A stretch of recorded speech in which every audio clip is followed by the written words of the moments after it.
ফেব্রুয়ারি মাসে বাংলাদেশে নির্বাচন। এই নির্বাচনের পর সত্যি কি ট্যুরিস্ট ভিসা চালু হবে? প্রশ্ন কিন্তু থেকে যায়, আমরা কি ট্যুরিস্ট ভিসা পেতে পারি? এই কথাগুলো কেন বলছি, আমি কয়েকটা পোস্ট দিয়েছিলাম, এখানে অল্প কয়েকটা মানে কমেন্টস এসেছে, কিন্তু বেশিরভাগ হোয়াটসঅ্যাপে নক দিয়েছে, অনেকেই নক দিয়েছে, তারা হয়তো বা সেভাবে আসতে চায় না। এই যে একটা ছবি, মানে আমি 2023 সালের ডিসেম্বর মাসের, এটা কয় তারিখ হবে, 23-24 তারিখের দিকে হবে হয়তো বা 25 তারিখ হবে। এই সময় Kolkata Marquis street, Mirza Ghalib street, যে মোড়টা যেখানে আমরা রেগুলার চা খাই, মাটির বাড়ির চা, আমি আছি, আমাদের পুরান ঢাকার কয়েকজন আছে, নারায়ণগঞ্জের কয়েকজন আছে, আর আমি যে চ্যানেলে চাকরি করতাম, চ্যানেল 24, এখন নাই, ওখানকার দুজন আছেন, শরীফ ভাই আছেন, আর একজন ক্যামেরাম্যান আছেন, আর আরেকজন 2022 সালে আগস্টে সিকিম গিয়েছিলাম, সেখানকার একজন আছেন। এটা কিন্তু সবাইকে একসাথে নিয়ে যাওয়া না, তাদের সাথে সাক্ষাৎ হয়েছে। এখানে আমরা কয়েকজন একসাথে গিয়েছিলাম সিকিম, ফেরার পর এই যে যেখানে আছে বাকিরা কিন্তু ওখানে ছিল, মানে কাকতালীয় ভাবে সাক্ষাৎ হয়ে যায়। কেন হয়ে যায়? কারণ আমরা অ্যাভেলেবেল যেতাম, ইচ্ছে মতো যেতাম, ইচ্ছে মতো আসতাম, যখন সময় দিতাম। কারণ আমাদের ট্যুরিস্ট ভিসা মাল্টিপল ছিল, যদিও আমার বিজনেস ভিসা, কিন্তু অন্যদের ট্যুরিস্ট ভিসা মাল্টিপল ছিল, সময় পেলে চলে যেত। মানে আমরা বাড়িতে আছি, ইচ্ছে হলো রেগুলার যেখানে সবাই আড্ডা দেয়, আমাদের আড্ডার একটা বড় জায়গা ছিল কলকাতা। এই আড্ডাবাজদের আমরা চলে যেতাম, 5 দিন 7 দিন থাকতাম, সেখানে অনেকের সঙ্গে সাক্ষাৎ হতো, নিজেদের পছন্দ মতো খাবার খেতাম, এগুলো কিন্তু হতো, এখন হচ্ছে না। মাটির ভাড়ের চা, সেটা কখনোই ভোলার মতো না। নচিকেতা একটা কথা বলে, এটা নিয়ে গানও লিখেছে, গেয়েছেন, মাটির ভাড়ের চা, আহ কি স্বাদ, সেটা কখনোই আপনি মানে অন্য কোথাও সেই ফিলটা পাবেন না। আপনাকে এই ফিল পেতে হলে অবশ্যই আপনাকে কলকাতায় যেতে হবে। কলকাতায় বেশ কিছু জায়গা আছে, সব জায়গাতেই আছে, কিন্তু কিছু কিছু জায়গার চা, সেই কিছু চা আছে মাটি পুড়িয়ে চা বানানো হয়, সেটা আরও টেস্ট। আমরা মাটির গন্ধ পাই, আমরা যারা মাটির মানুষ আমরা কিন্তু সেটা ফিল করি। যারা ডিজিটাল আধুনিক মানুষ, তাদের ক্ষেত্রে ডিফারেন্ট হিসাব, আমরা সেটা ফিল করি। শুধু এটা কেন, ওদের যে স্ট্রিট ফুড বিভিন্ন আইটেমের, বড় বাজার যাবেন, অনেক খাবার আছে, সেগুলো আমরা মিস করছি, কেনাকাটা করছি, সেগুলো মিস করছি। আমাকে এই রয়্যাল কোচের পাবেল ভাই আছেন, উনি আমার ছেলের জন্য 2 জোড় শ্রীলেদারের জুতা নিয়ে আসে, পছন্দের, খুবই ভালো লাগছে। শ্রীলেদার এমনি পছন্দের, একটা 590 রুপি আর একটা 400 কত রুপি যেন, দুটো জুতোই আমাদের এখানে মিনিমাম 2,500 করে লাগবে, মিনিমাম, এর নিচে পাবো না। এই যে মানে সস্তায় বস্তা ভরে জিনিস নিয়ে আসি, সেটা ভালো জিনিস। আমরা বলি যে সস্তার 3 অবস্থা, সেখানে সস্তার 10 অবস্থা বলতে পারেন, কারণ সস্তায় জিনিস নিয়ে এসে আমরা 1 টাকায় যে এটা এখানে কিনতাম, সেটা আমরা মানে একটা 10 টাকা পাচ্ছি, ওই দামে 10টা পাচ্ছি, 5টা পাচ্ছি, 4টা পাচ্ছি। সেটার জন্য কিন্তু আমরা মিস করছি, যাচ্ছিলাম, এখন হচ্ছে না, সবাই মিস করছি। আমরা যারা কন্টিনিউ ওইসব জায়গায় যেতাম, তারা ফিল করছি। গত 10-12 বছর যারা ওই জায়গায় গিয়েছি, তারা এগুলো মিস করছে। যারা অনেক আগে গিয়েছে, মাঝখানে যায়নি, তারা সেটা হয়তো ফিল করছে না, কারণ ফিল করলে তারা যেত। আর যারা কখনো যায়নি, তারা সেটা বুঝবে না, তারাই নেগেটিভ মন্তব্য করবে, বুঝেন? দেখবেন অনেকে আছে, অনেকে ভারতের দালাল বলবে, অনেকে আওয়ামী লীগের দালাল বলবে, এটা বলতেই থাকবে। এই লোকগুলো বলেই তো আমরা তাদেরকে আইডেন্টিফাই করতে পারি কে কোন শ্রেণীর মানুষ, এই হচ্ছে বিষয়। যাই হোক, আমরা কলকাতায় যাই, আমাদের ভালো লাগে, আমরা বিভিন্ন সাইড থেকে ভালো লাগে। দেখুন, আমরা বড়বাজার যাচ্ছি, কিছু দোকানের কিছু ট্রেডিশনাল খাবার ব্রিটিশ আমল থেকে, এগুলো মানে পরিচিত, ব্রিটিশ আমল থেকে এই খাবারগুলো পরিচিত, খেয়াল করবেন বিষয়টা।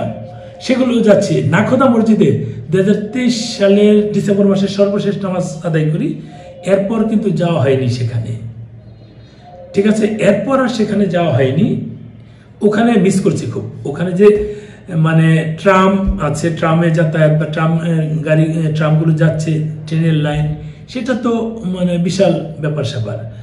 আমরা যে এই যে টানা রিক্সা বলি, সেটা অনেক কষ্ট হয় দেখি, কিন্তু এটা একটা ঐতিহ্য, ওদের পুরাতন অনেক স্থাপনা আছে, সেগুলো আমরা ফিল করি যে এটা তো আমরা এক সময় এক ছিলাম, এখন ভাগ হয়েছে।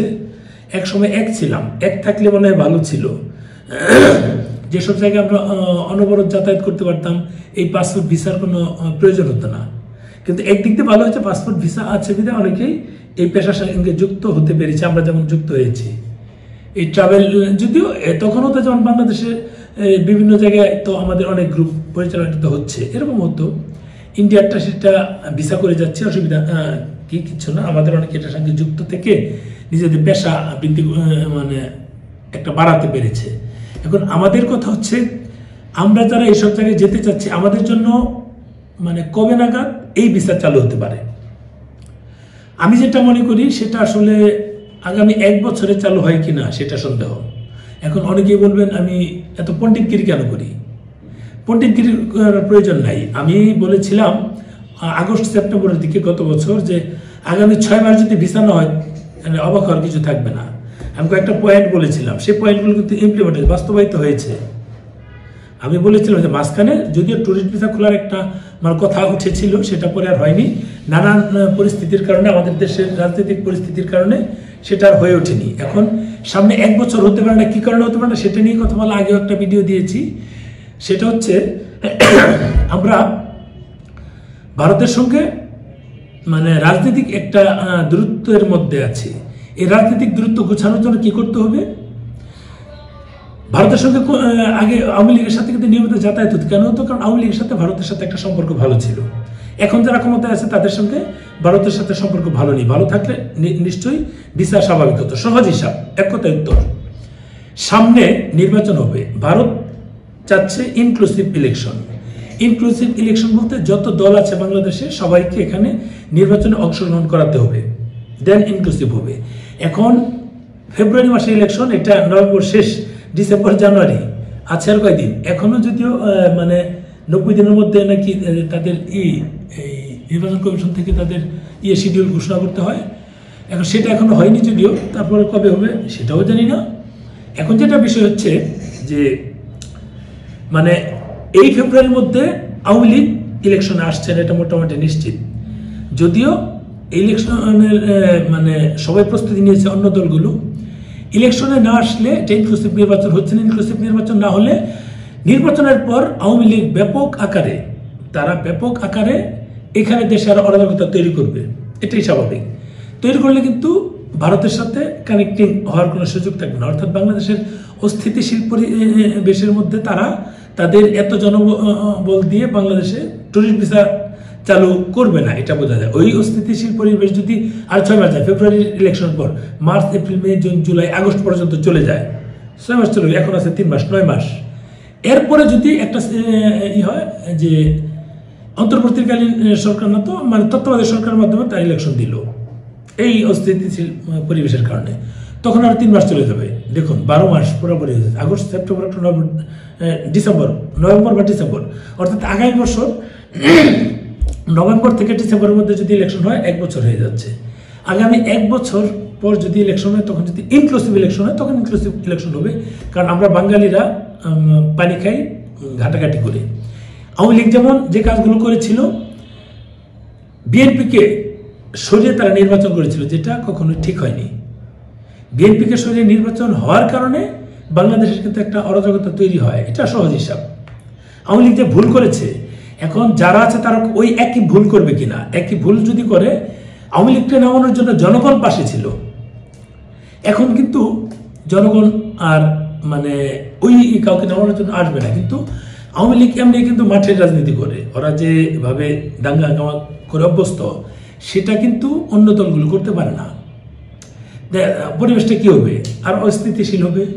মানে মানে যাই বলি যে আওয়ামী লীগ যে ভুলটা করেছে, এই সরকার ভাবছে যে জনগণ আর আওয়ামী লীগের সাথে একত্রিত হয়ে আমাদেরকে নামানোর চেষ্টা করবে, বিএনপি হোক বা জামাত হোক, যাই হোক, আমরা আরো থেকে যাবো। তার মানে কি হলো? সব কিন্তু রাজনীতিজীবী হচ্ছে বাটপার, যেটাকে বলে। সব রাজনীতিজীবী বাংলাদেশে যারা রাজনীতি করছে, তারা নিজেদের সুবিধার্থে রাজনীতি করে, জনগণের জন্য না। আওয়ামী লীগ তাদের সুবিধার্থে করেছে, অন্য দলকে অ্যাভয়েড করে। এখন যারা আছে তারা সেম কাজটা আওয়ামী লীগকে অ্যাভয়েড করে করতে যাচ্ছে। এটা কতদিন টিকবে? আওয়ামী লীগ দীর্ঘদিন ছিল, 96 সালে যে বিএনপি জোর করে একটা ইলেকশন করেছিল, 10 দিন না কয়েকদিন ছিল, সেটা কিন্তু আওয়ামী লীগ অংশগ্রহণ করেননি। এরপর কিন্তু মানে মহা আন্দোলন করে, আমার মনে আছে ওই 96 সালে আমি সাইকেল চালিয়ে ঢাকা থেকে ময়মনসিংহ যাই, আমার মনে আছে।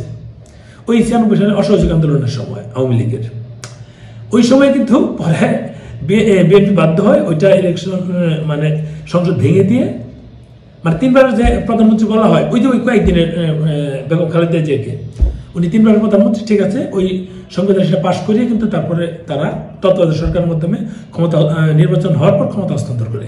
ওই যে বিএনপি দেখিয়ে দিয়ে গেল যে জোর করে থাকার অপশন আছে, আওয়ামী লীগ সেই পথটা 2001 এসে অবলম্বন করেনি, ভেবেছিল সব স্বাভাবিক হয়ে যাবে, কিন্তু 2006 এসে বিএনপি সেম কাজটা করে, যে কাজের কারণে আওয়ামী লীগ কিন্তু শিখে যায় যে কিভাবে দীর্ঘদিন বাংলাদেশের বোধায় জনগণকে শাসন করা যায়। সেটা কিন্তু তারা করেছে 8 ইলেকশনের পর, 13, 14, 18, 23 যে ইলেকশনগুলো করলে সেম ঘটনা কিন্তু, বুঝলেন, মানে 14তে যেটা হয়, এই কিন্তু আওয়ামী লীগ শিখে দীর্ঘদিন ইমপ্লিমেন্ট করে আমাদের উপর, রাজনীতিজীবীদের উপর।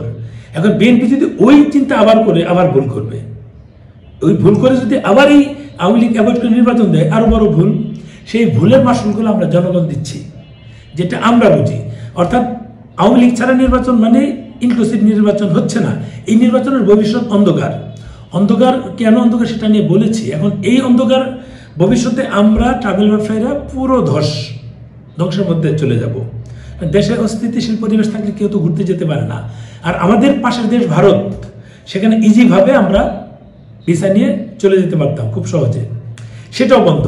এখন যদি বলে পাকিস্তান তো চালু হয়েছে, ভালো কথা, এটা আমাদের জন্য ভালো, মুক্ত হয়েছে অনেকদিন পর, সেটা ভালো, কিন্তু পাকিস্তান বিমান ভাড়া সেটা কত হবে, সেটাতে কতজন যেতে পারে, তার সাথে আমরা থাইল্যান্ড যেতে পারে। আমরা ভারতের ফ্লেভারটা পাকিস্তান পেতে যাচ্ছে, কিন্তু পাকিস্তানকে স্থলপথে সস্তায় 1000-1200 টাকা বা 500 টাকায় যাওয়া যাচ্ছে কিনা, সেখানে মিনিমাম 50,000 টাকা বিমান ভাড়া হবে, বুঝলেন বিষয়টা। 50,000 টাকা ভাড়া দিয়ে কে ভারতের ফ্লেভার নিতে পাকিস্তান যাবে? কয়জন যাবে? যাদের পাকিস্তান প্রীতি আছে তারাই কেবল যাবে, অন্যরা যাবে না। যারা বুদ্ধিমান তারা বলবে যে ভারতের খুললে যাবো না, তবে যাবো না, এই টাকাতে আমরা থাইল্যান্ড, সিঙ্গাপুর, মালয়েশিয়া ঘুরে আসবো বা চীনে ঘুরে আসবো, এটা কিন্তু করবে। মানে যারা মানে এই দোহাইতে ভারতের ফ্লেভার পাকিস্তান থেকে গিয়ে নিব, তারা তো এটা মানে হিংসার বশবর্তী হয়ে যে ভারত যাবো না, শত্রু দেশ যাবো না, পাকিস্তান মিত্র দেশ, সেখানে যাবো, এই চিন্তা করে বলা। এই জেনারেল পিপল কিন্তু এই চিন্তাগুলো করে না, কারণ আমরা মাস পিপলের সাথে কাজ করি, আমরা জানি মানুষের চিন্তা ভাবনা কি। এমনও কি যারা পাকিস্তান পন্থী তারাও বলে যে না, এটা তো সম্ভব না, পাকিস্তান ভালো লাগে ঠিক আছে, কিন্তু এত খরচ করে তো আমরা সেখানে সব জায়গায় ঘুরে আসতে পারবো না। আমরা সস্তায় যেটা পাই পাশের দেশ ভারত, সেটা করতে পারি। ভারত যদি খুলে তখনই যাব। বহু লোক ধরে যাদের পাকিস্তান প্রীতি তারাও কিন্তু যাবে না, তার মানে আলটিমেট রেজাল্ট কিন্তু আসছে না। তবে যারা যায়, এই পাকিস্তানের সাথে বিমান যাতায়াত শুরু হয়েছে, এটা ভালো, সব দেশের সঙ্গে বিমান যাতায়াত থাকলে আমাদের জন্য সুবিধা, এটা ভালো।